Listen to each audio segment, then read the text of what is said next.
Hello everyone, this is AT from forexpreparation.com. Today is Tuesday the 23rd of October and it is 11:30 London time. We had some little action this morning and we have some fundamental news coming out of Europe. These are industrial new orders and also from Canada retail sales. Okay, I'm not expecting to see a very heavy trading today due to not only the fundamentals but also mainly from a technical point of view, or at least the thing that I'm expecting to see is our currency pair bouncing back up to this resistance area here, which is 1.4250, and most probably this is going to result in this pattern, which is a continuation pattern, a flag pattern, which if we see a break below this area or 1.4160, then our bullish trend is going to continue to the downside. This is probably the most way out scenario. Okay, so if we go to a 8-hour chart and we look at the relative strength indicator, we will see that we have a break of this trend line here, which as we know by definition for the relative strength indicator means that our trend has been broken, because the relative strength indicator is leading the action on the markets, and in most cases this is a signal that we have to continue selling our currency. Okay, another thing is that when you look at the relative strength indicator again, it has already fallen below the 50 level, the center line, or this is our support and resistance area. So once it has established below this level, it means that our bears are favoring the action, and most probably we will see a continuation of our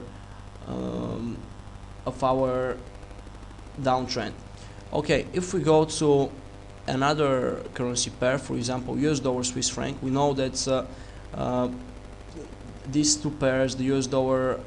the euro US dollar and the US dollar Swiss franc, are negatively correlated, so we can expect to see the opposite thing happening here. Or if euro dollar is falling down, then our US dollar Swiss franc is going to go up. Okay, if we go to a daily chart, we'll see that again we have a little divergence here forming on the chart and the relative strength indicator, and then we don't have a break below this support zone, which means that if we see our currency pair going first above this area of 1.1850, then we'll have a signal to buy, a strong signal to buy, and then once our trend line is broken, then this is going to be this area here,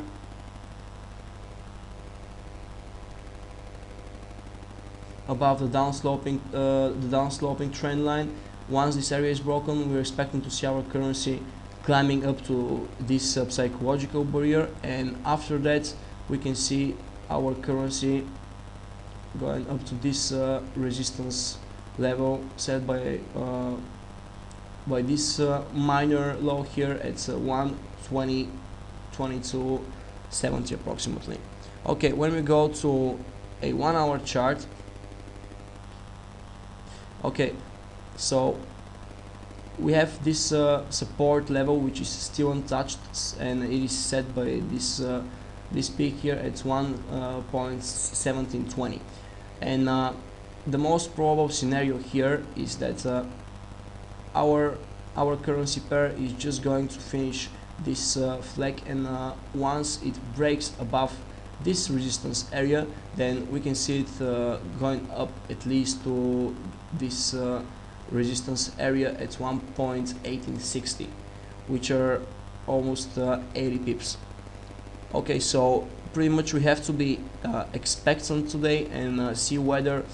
this currency pair, the US dollar Swiss franc, is going to break above those two barriers after it forms our flag pattern, if it appears to be a flag pattern, of course, and then if we have a break above this resistance area here set by those highs, then we're going to see a further climb up to this level of 1.1860. We have actually some other resistance zone, which is this one, and we can see that it is coincident with those two peaks. So this appears to be a strong resistance area which will be hard to break, and most probably there should be some fundamental news coming out or our flag pattern completed. So now let's go to the euro dollar, and as we said, these currency pairs are negatively correlated. So another thing here is that as I said, we should see our currency pair climbing up to this level. This is going to be the most probable thing to happen here, and after that, if we see a break below this low here and then below this low, then we might say that our downtrend is going to continue. And if we go to a daily chart, we can set up some stops. For example, this level of 1.4000 is going to be our initial target, as well as this level, which is a little bit higher, 1.4050. So those two levels are our initial targets. Thank you very much.